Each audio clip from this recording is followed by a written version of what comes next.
What is your name? Regina. Regina for Regina. Re- Regina, mom. Regina Dulay, mom. Dulay. How old are you? 41 years old, mom. 41 years old. That's what the birthday. When is your birthday?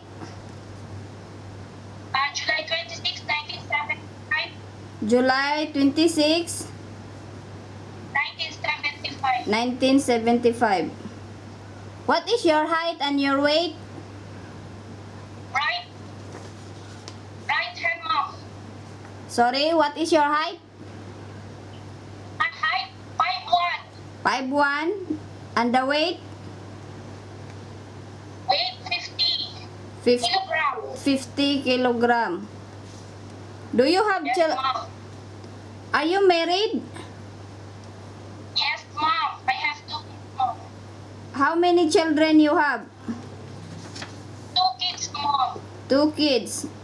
Is all boy or girl? Girl and boy.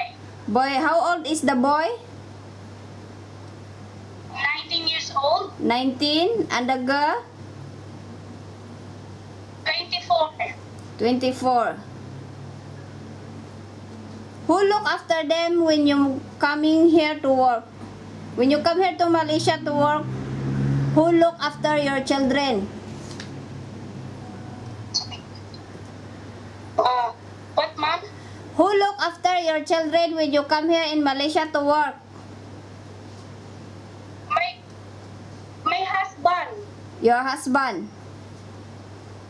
Yes, mom. How old is your husband? Huh? How old is your husband?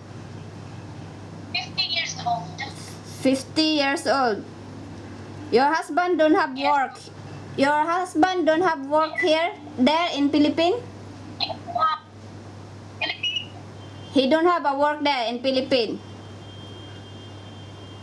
Taxi driver, mom. He is a taxi driver. Then if he going to work, who look after the two children? Are they studying? Yes. My boy not studying. My girl he work.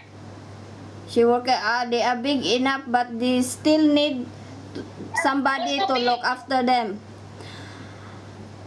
Do you ask permission to your husband to come over to work?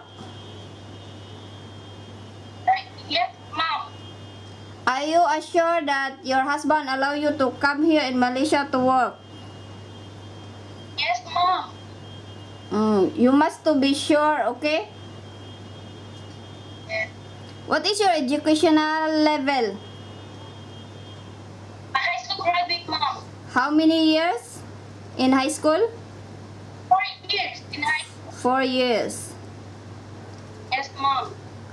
Do you have a work experience in overseas before?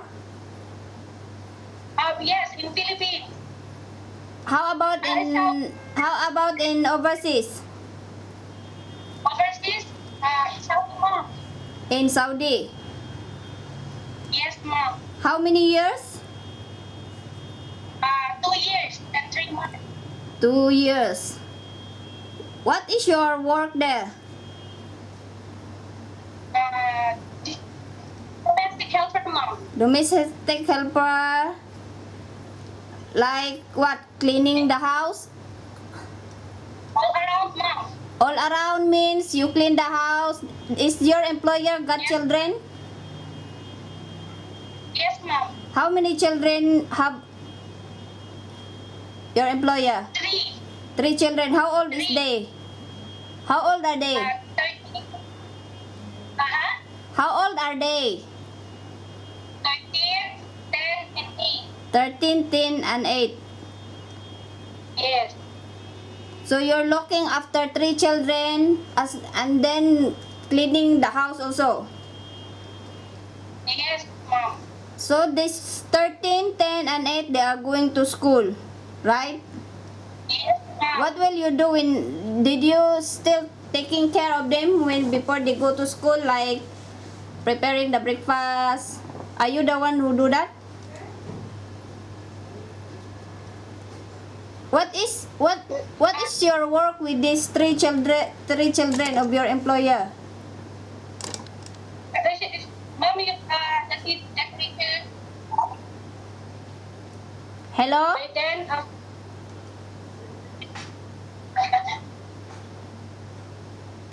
Can you hear me?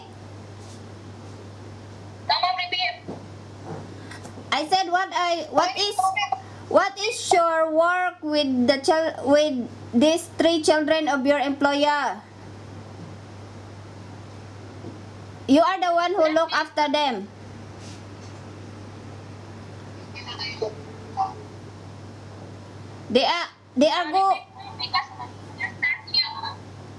They are going, these three children of your employer are going to school, right? Yes, Mom. Are you the one who care of them? You send them to the school or No, Mom. Stay lang in the house. Stay in house. you stay in the house? You after when the children left the house go to school, then you cleaning the house, right? Yes, Mom. Yes. Is what are your other experience? Only Saudi? Stay in Philippines, Mom. Philippine, you have also experience in Philippine. What is your Yes, ma'am. experience there in Philippine before? Domestic. Domestic helper also. Looking Yes. a baby or an old folks? Clean house lang, Mom. Cleaning. Baby. No baby, cleaning the house only. Yes, Mom. Do you have any experience looking after old people? No. No.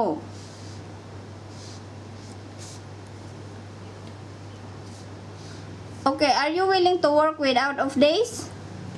Because when you are new here, you don't know yet the place, and your employer when you are new, they scared you get lost when you go out or you got cheated. That's why when you are new, they don't allow you to take a off day. But if you are tired, you can take rest inside the house at home. They don't allow you to go out. Are you okay with that? Yes, Mom. How about the handphone? Are you bringing a handphone when you come here in Malaysia? Yes, Mom. What handphone you have? You have a smartphone or a simple phone? Ordinary phone? Ordinary phone, Mom. Ordinary phone. But Yes, when you are new, some of the employer never allow you to hold the handphone by your side during working time. If you want to call to your family, you can call anytime. You can ask your employer you want to call home, but they don't allow you first to be by your side during at work the handphone. Are you willing to Yes, work ma'am. without a handphone? Yes, Mom. No problem about me. Okay, no problema. What language can you speak? What language can you speak? You know how to accept the English. You know how to speak Arabic? Arabic. Yes, Mom. Oh, okay. But here, when you come here, you use the English because mostly here using the English language. Yes, Mom. Are you willing to work with a Muslim employer? Yes, Mom. Muslim, I think you can because you from the Middle East, from the Saudi. You know Muslim they never eat pork. Yes, Mom. Are you willing to work with an Indian? How about Indian? Some Indian they are vegetarian, they never eat meat. Can you work with an Indian employer? No. Indian no. You cannot.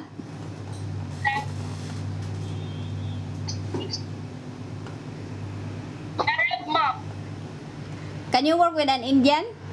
But not all Indian and vegetarian. Some they eat also meat. But some they don't eat meat. They eat only vegetables. Yeah. Can you work with an Indian? Yes, ma'am. How about Chinese? Chinese employer. Can you work with a Chinese? Yes, Chinese, yes. Do you know how long is your contract? yes. How long is your contract here in Malaysia? Malaysia to be Yes, 2 years, ma'am.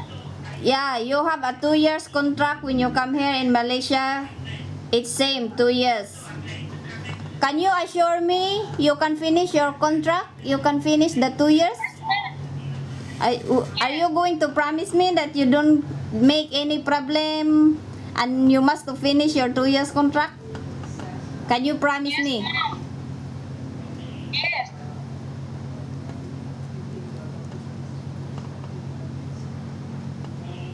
How about if let's say the employer house got a pets? Can you look after a pet? Pets. Yes. Yes, Ah. because Yes, ma'am. some employer got pets like dog, cat. Can you look after pets? You just feed them, give them a bed. Yes. Do you have an experience look after a baby? What baby, ma'am? Baby means below 1 year. Do you have any experience? Where? And my own baby, ma'am. Own baby. Yes, ma'am. Yeah, because you got 2 children, right? Yes, ma'am. How you take care of the baby? Example, when the baby cry, what will you do? Change the diaper. First, make it feel, and then, because food. Hmm? Yeah, when the baby cry, you check the diaper. You check the temperature if the baby is feeling well. Give her a milk. Yes, ma'am. Okay, you know how to take care, but you have experience through your own baby. Yes, ma'am. Two baby. I have a Do you like cooking?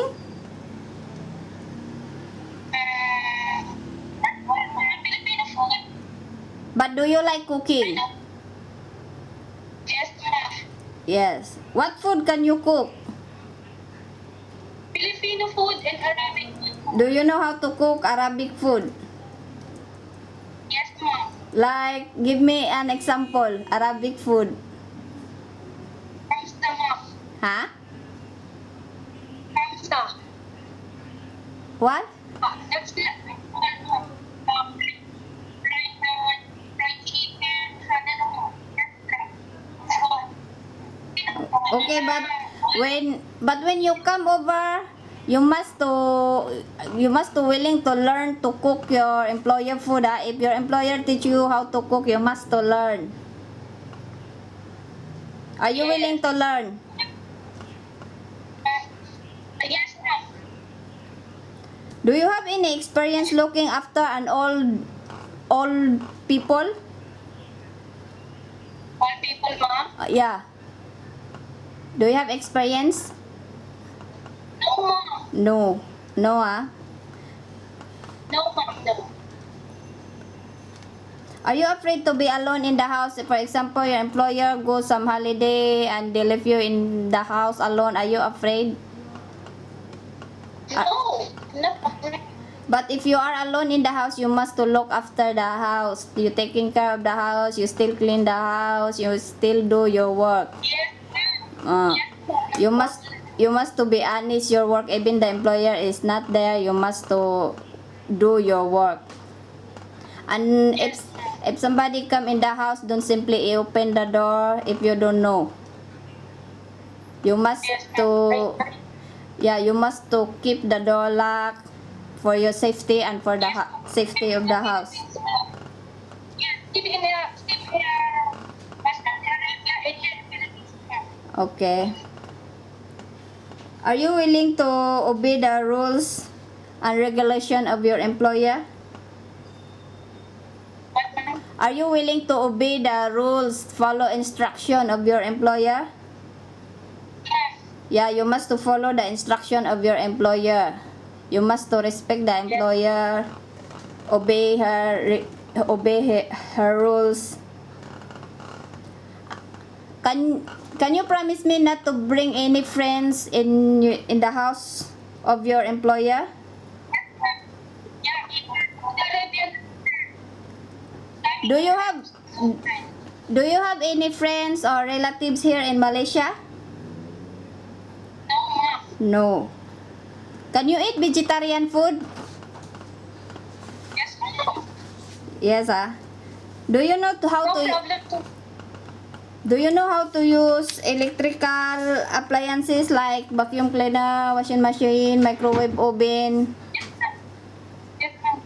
But if you don't know, you don't simply operate. You can ask to your employer. If your employer teach you, you listen and you follow how so that it will not spoil. If you don't know, you must to ask your employer. Don't simply operate. Yes, ma'am. Yes. Are you afraid of the height? Let's say you clean the fan, clean the window, you must to use the ladle. Are you afraid to use the ladle or are you afraid to the height? No, ma'am. No, ah. But, depends, ma'am. The second floor, what, ano, what the place, exactly, working second floor, third floor, and fourth floor. Okay.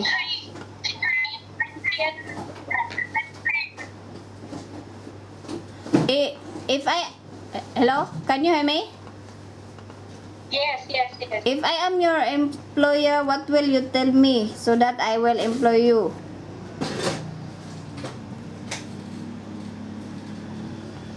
If I am your employer, what would you tell me so that I will employ you? Ma'am, repeat. If I am your employer here, what would you tell me so that I will take you as my housemaid? Yes, ma'am. What would you tell me so that I will employ you? Are you a hardworking? Are you a honest? Or Hard work.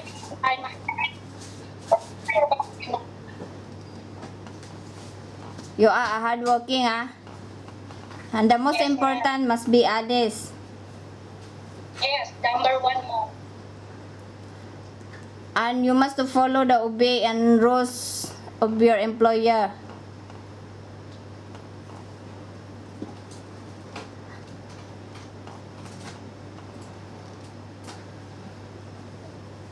Yes, ma'am. Ma'am, are you hear me?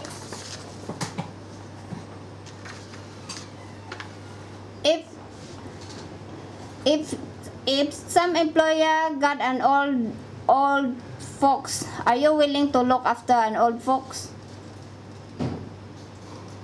Yes, ma'am. Old people. Yes, ma'am.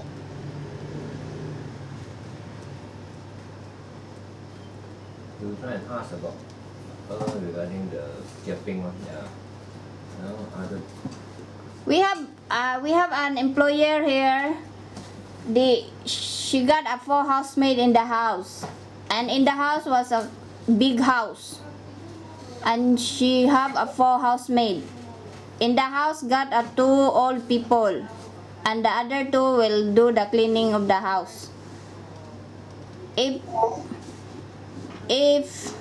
if that employer will take you, are you willing to look after an old people? Yes, ma'am. do the housework. How about do the housework, do the mopping, sweep the floor? Do you know how to clean the house? Yes, ma'am. I think you know because you got 2 years and 3 months experience in Saudi. Yes, ma'am. If you look after the old people, you must to have a long patient. Long patient. You must to follow what time they give you the medicine. You must to give them an exercise, look after them, talk to them.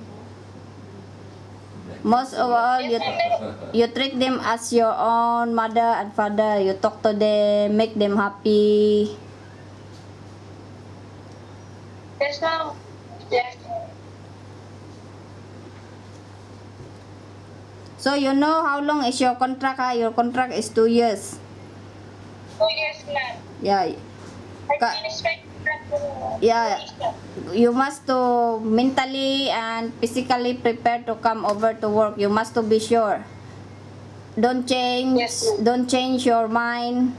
You must to be mentally prepared. Don't worry about me, ma'am. Okay ah. I finished my You must.